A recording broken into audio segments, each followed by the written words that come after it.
is surrenderance. முதலாவது வார்த்தை என்னங்க? அர்ப்பணிப்பு. Second is sacrifice. இரண்டாவது என்னங்க? தியாகம். Third is service. மூன்றாவது சேவை. It's very important. ரொம்ப முக்கியமானதுங்க. It's very important. ரொம்ப முக்கியமானதுங்க. Service is very important in the presence of the Lord. ஆண்டவருடைய சமூகத்துல சேவை செய்கிறது மிக மிக அவசியம். Jesus served. ஆண்டவராகிய இயேசு கிறிஸ்து என்னதுங்க?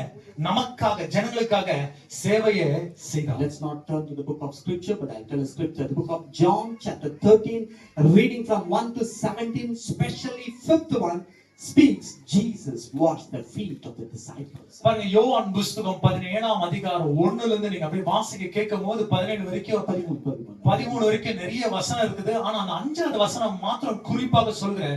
கர்த்தராகிய இயேசு கிறிஸ்துவானவர் சீடருடைய பாதத்தை கழுவினார்.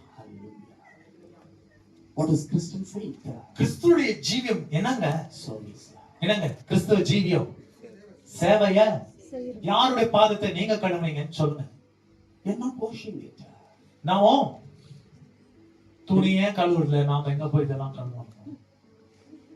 You're not bringing a new soul. ஒரு ஆத்மா தேவனுக்காக என்ன பண்ணுங்க? கொண்டு வருது.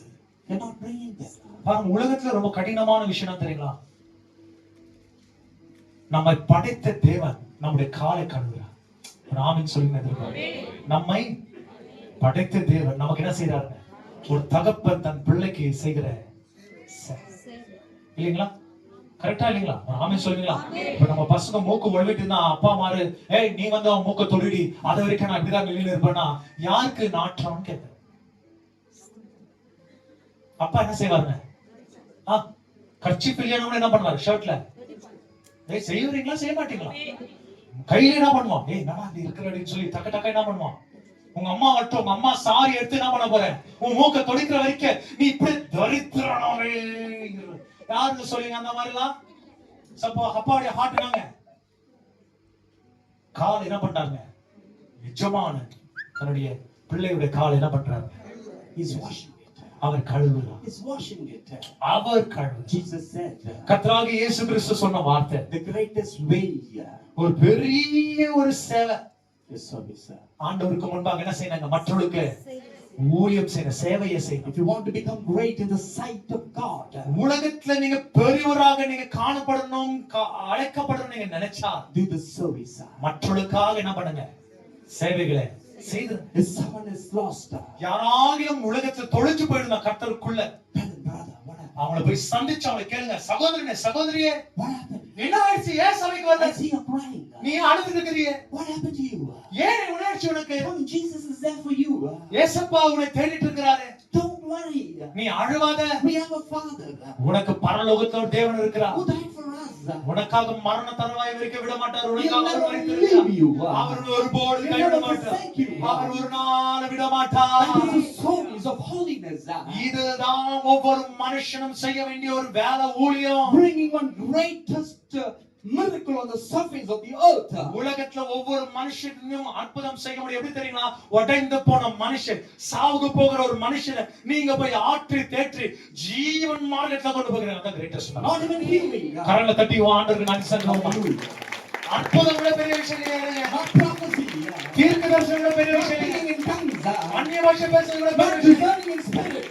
ஏதோ ஆவியில நீங்கள் பார்க்கிற விஷயம் அல்லங்க. Not 40 days and 40 nights of fasting. 40 இரவும் பகலும் உபவாசம் இருக்கிற விஷயம் அல்லங்க. This is not greatness, the Bible says. இவையெல்லாம் பெரிய விஷயம் இல்ல, பைபிள் சொல்லுது. But bringing one soul into the kingdom of God. பெரிய அற்புதம் எது தெரியுமா? ஒரு மனுஷனை, ஒரு மனுஷிய கர்த்தருடைய சமூகத்துல இழுத்து கொண்டு வந்து வாங்க ஏசப்பா கிட்ட கொண்டு வந்து விடுங்க. ஏசப்பா இவன் தான் உங்களுக்கு பெரிய காணிக்கையா ஒப்புக்கிறேன். கரங்களை தட்டுவோமா உற்சாகமாக. மரித்து போகிற மனுஷர்களை தேவனுக்கு முன்பாக ஜீவனாக நிற்கிறதுதாங்க பெரிய மரத்தை. That is a greatness. அதுதாங்க பெரிய விஷயம். That is the greatest. அதுதாங்க உலகத்திலே ரொம்ப பெருசுங்க. The world full of gold is not equal to a man's single soul, the Bible says. உலகமே பொன்னாக்கிட்டு தராசுல கொண்டு வந்து வைத்தாலும் ஒரு மனுஷனுடைய ஆத்துமாக்கு அது ஈடுன்னு சொல்லிட்டு வேதம் சொல்கிறதுங்க. And the greatest service for our God is bringing the lost souls as a service. உலகத்துல நீங்க ஆண்டவருக்காக உன்னதமான ஒரு ஊழியத்தை நீங்க செய்ய முடியும் நீங்க நினைச்சா ஆண்டவருக்காக ஒரு ஆத்மாவை இழுத்து கொண்டு வந்து நிக்க வைக்கிறதா. That is what you can do for this Christmas. இந்த கிறிஸ்மஸ் நாட்களை இவைகளை நீங்க தயவு செய்து That is what your lifestyle should be. வாழ்க்கையின் தரங்களை மாறணும். Not asking for more of give this gift God, give that gift God, give this gift God. ஆண்டவரே எனக்கு இந்த வரத்தை தாங்க, எனக்கு இந்த பேய் ஓட்டுகிற வரத்தை தாங்க, இந்த அற்புதம் செய்யற வரத்தை தாங்க, இவைகளை நாடாதீங்க. Whichever church opens the same subject. நீங்க எந்த சபைக்கு போனாலும் எந்த டிவி ஓபன் பண்ணாலும் இதுதான் பேசிட்டு இருப்பாங்க. Miracles, fasting, praying. அற்புதம், அடையாளம், உபவாசம். But any church, ஆனா எந்த சபையாக if they ask, get into the holiness. பரிசுத்தத்துக்குள் நடங்கன்னு சொன்னாங்க. Search for more of the holiness. ஆண்டவருடைய பரிசுத்த ஆவியானவர் Not இருக்காங்க. even one soul will sit in the church, I promise. சபைக்குள்ள ஒருத்தனோட உட்கார மாட்டாங்க. Everyone will be departed. எல்லாரும் என்ன பண்ணுவாங்க? அற்புத அடையாளம் எடுத்துக்கு அங்க போய் உட்கார்ந்து இருப்பாங்க. எங்க நிக்க மாட்டாங்க. பரிசுத்தமா ஜீவிங்கன்னா எத்தனை பேரு?